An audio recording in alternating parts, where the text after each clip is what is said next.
What's going on, you guys? Like, welcome you guys to the channel. Your boy Big Dog back with another one take review. Today is here. We finally got a Yashahime Princess Half Demon, which I don't know why it's called Yashahime because none of the three girls' name is Yashahime.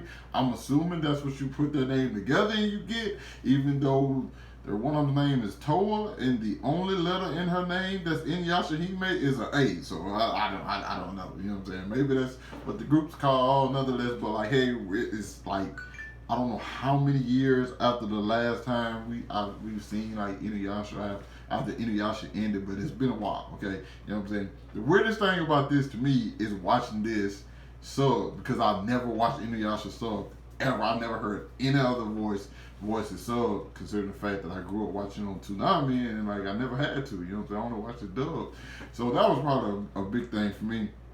Episode pretty much starts off with like Toa, Sesshomaru's daughter captured by this lord or whatever, and you kind of wondering like what kind of situation is this, because like we just seem to be thrusting at things immediately, but it quickly gives us a flashback to over a decade and see like how things were and what things went, because basically we're following the story of this four-eyed owl demon, Yatsume.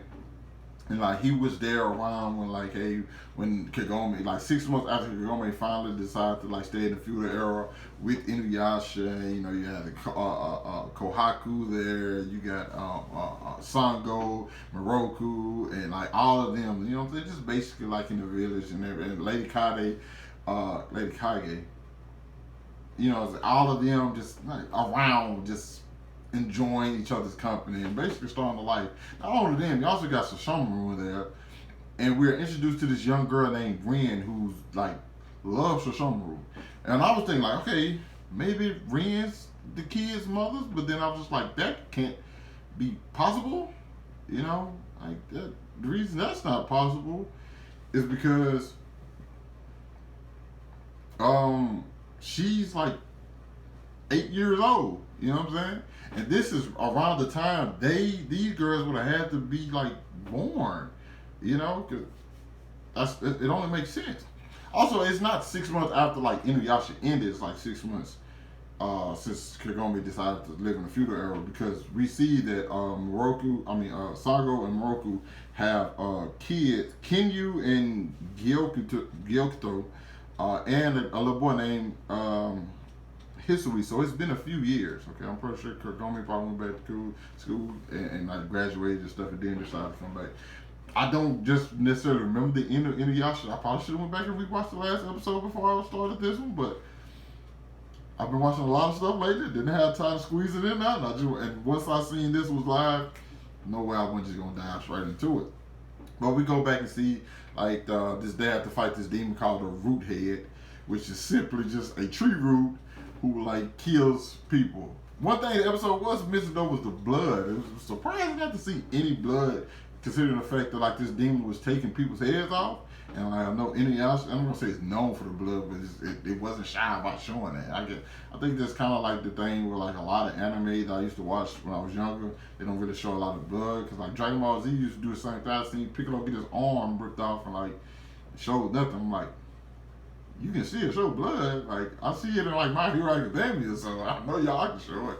But yeah, I enjoy the episode because it's just like more of what you're.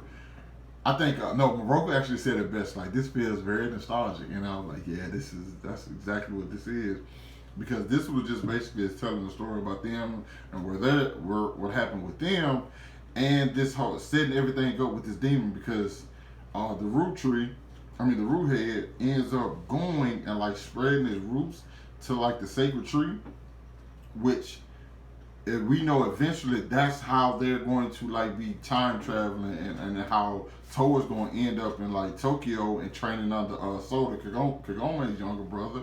And we don't know why Toa retains her memory, but Setsuna, her sister, who's also a demon slayer, which is cool because she's training under Kohaku.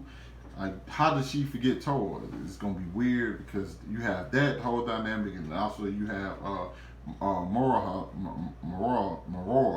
I think I'm saying Marora. I can't. Inuyasha's daughter. I can't say the name or nothing. She's a bounty hunter, and I like the moment at the end where they bust in. Or like Toa was like, "Hey, you should probably run," and then they bust in, and we see Marora uses like her nose, because like we all know Inuyasha has a super sensitive nose, and they like sniff things out quickly. So seeing her sniff it out, he was a demon, and like chase after him because they need answers. Like, how do you have all this stuff? And what was weird that Toa, I don't even think it was Toa, but like she saw the book. She's like, why did she bring that back through? And I'm like, who brought that book, like that history book? Because the Lord was kind of like, hey, this stuff has like basically events that haven't even happened in it about us. So like, tell us like, how did you get this? And which explains a lot. Now their biggest mistake is like, why would you bring this back to this place? Like, you know that's not the right thing to do. But they did. You know, there's nothing you can really do about it. But and then you see the bite, and Toa is actually like shocked when like the Lord actually calls her like, hey, this is like a princess or a priestess talking about like Tokyo, and so she's like, Tokyo, what the hell? Like, how did he know about this? Who? So apparently Toa doesn't know anything about Kagome, because if Toa did, I mean Toa would know about what Kagome knows. You know, there's a part of me that's like thinks that like everybody that was left in the feudal era, other than Toa, like lost their memory, and that might be why, from what I heard before the season started and whatever, that Morora doesn't really have a relationship with Inuyasha and Kagome, because could that be like everybody's memories were like messed up, and like is that how they gonna get them back with these three? I mean, I don't know, but that would be kind of weird, because it seemed to be Kohaku still connected to